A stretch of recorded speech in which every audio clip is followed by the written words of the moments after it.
కుమారుడవై నా ఎనుగు సహోదరియకు సుభద్ర పెళ్లిటిగా ఒక మదంతివై ఆప్త మిత్రుడవైన నీకు ఇంత దురాచరణకు కర్తవ్యమే.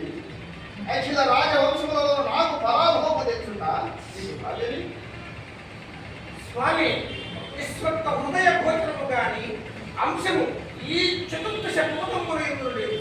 నీతో నేను కలహోత్సవంలో లేక అనివార్య వైద్య తుప్పల విచార క్రాంత చేతస్తున్న రైతులు నివేరుడు నేననేక విధముగా నీతో స్పష్టీకరింపలేదా? అవునవును. అనిమిత్త విరోధముల దేశం మాత్రం విచారం నీకు కలిగిన ఇంత సాహసమునకి ఏద సమస్యలవు.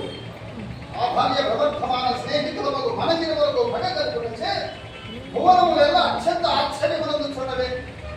నీ హృదయ ఇదో ఈ లోక విరుద్ధ కార్యములే చెప్పుతున్నది.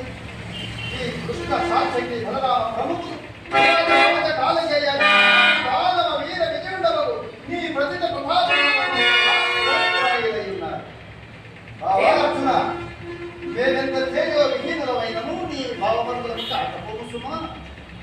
దేవ అనిమిత్త జనత యాదవ పాండవ వైరావణ నా హృదయాల విందకు నీ నిష్ఠూరాల పొందకే ఏల మరింత బాధించింది.